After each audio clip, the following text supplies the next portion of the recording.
In the middle of this debate about drought and dependency is Agriculture Minister Barnaby Joyce, who hit the road to see and hear for himself what's going on.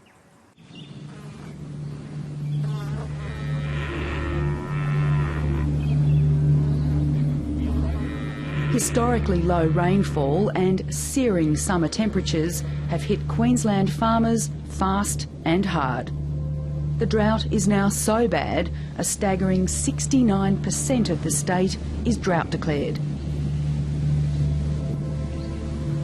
You know, this is almost a perfect storm, this particular drought.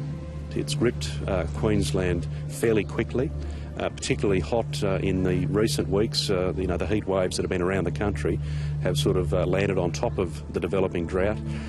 Severe surface water shortages, which is a bit different to previous droughts where we did at least see occasional rainfall. And when crucial summer rains failed to arrive, cotton growers in southern inland Queensland were hit too. During this summer there's been basically no rainfall event, no in-crop rain. So normally the cotton growers bank on getting 1 or 2 rainfall events that will help the crop along, but there's just been nothing since, basically nothing. A month out from harvest and the cotton around Dirranbandi and St George is suffering as growers run out of water. Ben Sutter says more than a third of the crop might not make it. As every day goes by at the moment, there's crops running out of water, and there's cotton fields that won't get through to maturity, and stuff that has been already ploughed in.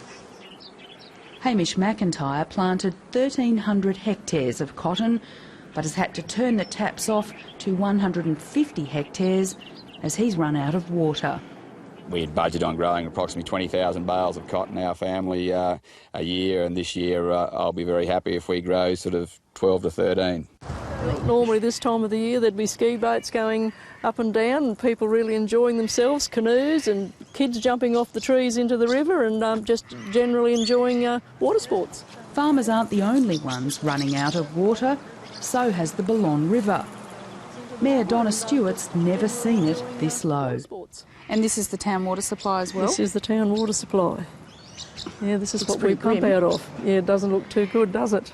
Donna Stewart's been surprised by the speed and severity of this drought, now hitting a region that was fighting floods just 2 years ago.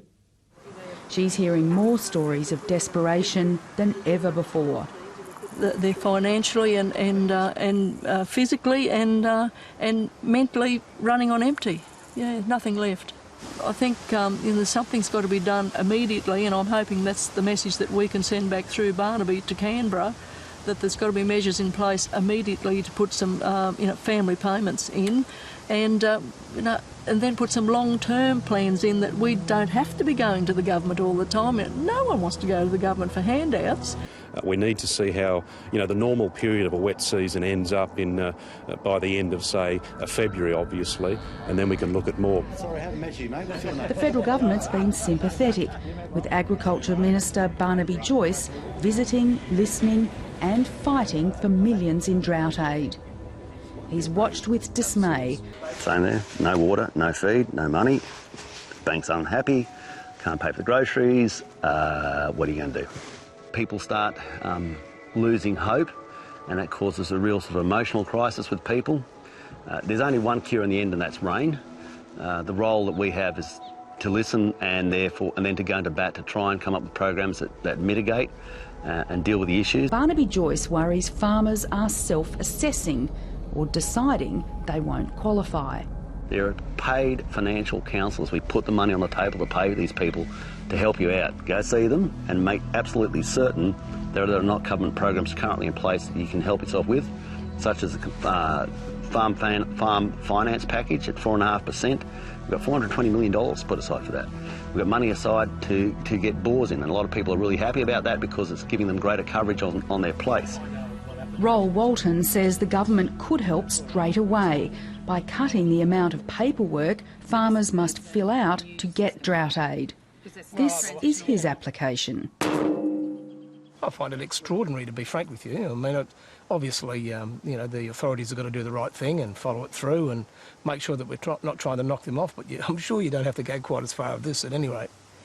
So I imagine for people that are in a much more stressed place than I am, it would be very, very hard. I think they would abandon it, Pip. I don't think they'd even do it. I think they'd walk away. Frustration in the bush is growing.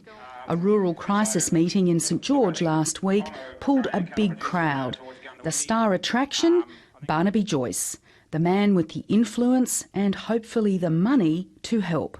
He needs to do some things to fix up the human catastrophe that's unfolding right here in Eastern Australia, and he needs to do it next week. He cannot afford to wait. He needs to go into the cabinet and say, guys, I'm getting a lot of pressure. This is real pressure. This is a real human catastrophe, and we need to do something about it. We can't just wait by. We need money immediately to put food on the table, for some of these families. To ensure expectations weren't too high, the minister repeatedly warned he was but one of 19 in cabinet. So we've got to try and make sure that what we do here today has the capacity to influence people, not just in St George. If the noise just stops in St George, that's where the program finishes. It's got to have the capacity to resonate on 4BC, on 2GB. For his consideration was a proposal for a reconstruction and development board to be run by the Reserve Bank.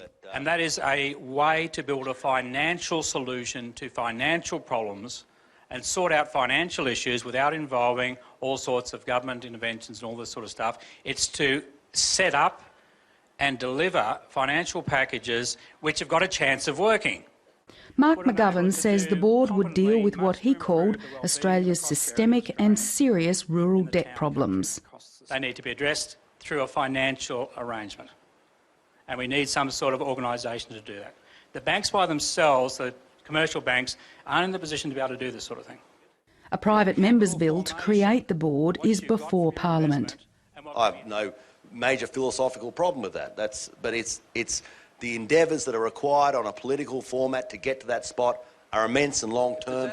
He couldn't say yes to the development board, but Barnaby Joyce was able to say he's asked for relief payments paperwork to be simplified and what the audience wanted to hear, that he'd fight hard for more money. I've informed people that I intend to take the next step in trying to pursue some sort of outcome with the immediate issues of drought. We've had a range of battles in the past. I suppose GrainCorp was one where we won. This is another mighty battle, and we're going to have to mount up for this one as well. You can't plan, you can't or have a total perfect plan for bushfires. You can't have a total perfect plan for floods, and you can't have a total perfect plan for droughts. They're the vagaries of the weather. One of the government's role is to help when you can't help yourself. When you've taken all reasonable means, but then there's a role for government. If you go back to ask for more drought relief, is Cabinet going to say no? Well, I can never second-guess what Cabinet does or doesn't do. What I can understand is the general sentiment of people who are in politics is one of empathy and one of trying to assist. And you'll find that on both sides of the political fence. And, I don't think there's any points to be scored by... But it's going to be tough for you, isn't it, to get money out of Cabinet? Yep. We need a better transition. We do need to have the assistance in place. I know that. Barnaby Joyce knows that. And I think this event will help us pull together a far better and more long-term resilient national drought policy. Lifeline says an indication of how bad things are is the rising suicide rate. So we have high-powered rifles. It's part of the way of living, and also we have insecticides out here as well. So these are a couple of things that are available, and when there is a sense of loss, financial stress, no way out, a sense of really getting to a dark spot, people are tending to say, I can't do this anymore. Mr Tuffield confirmed a shocking report of a farmer who in recent weeks ran out of feed for his 400 cattle and booked a truck to take them to the sale yard. The cattle were deemed to be too emaciated to travel, and so they wouldn't load them, and after he was told they wouldn't load them, he actually at that point of time decided to shoot the cattle and then unfortunately and very sadly shot himself. Barnaby Joyce says stories like this are driving him to come up with both immediate help and long-term solutions. It is at the forefront of my mind. I'm extremely aware of these issues. They drive me, they worry me, they keep me awake at night worrying about how we deal with issues like this. And, you know, as I go along, I am texting Tony Abbott and Tony Abbott is texting me back. So, you know, so there is a purpose and a reason and, you know, a mechanism of trying to you know, do your job, you know, and basically Tony says, well, get out there and find out what's going on. And that's exactly what we're doing. And we've heard that in my 30 years in agriculture, that it's something we've been propping up farmers that aren't viable. Again, even around the farm finance package, there's the viability clause in that. I notice that's up for a lot of debate at the moment. Now, we have to try to support the strong businesses, and then we have to actually be able to help people exit the industry that need to exit the industry.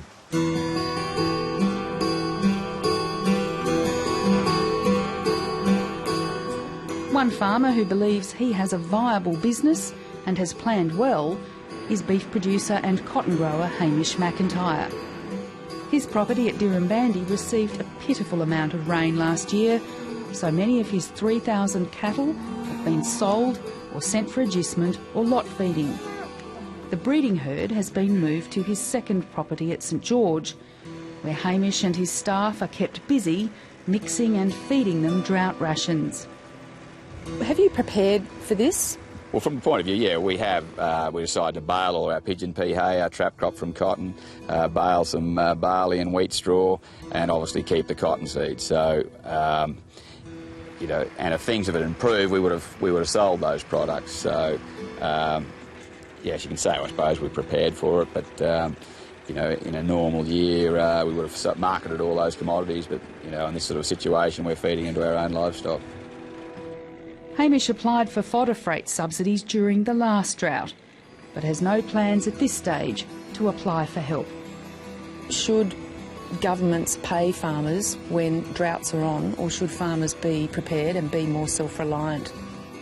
It's a tricky one. I mean, I think people can handle drought for a certain period, you know, and whether that's, you know, 12 months to 2 years, and then when it goes on up past 2 years, I mean, I think we all have a duty of care to maintain those operations.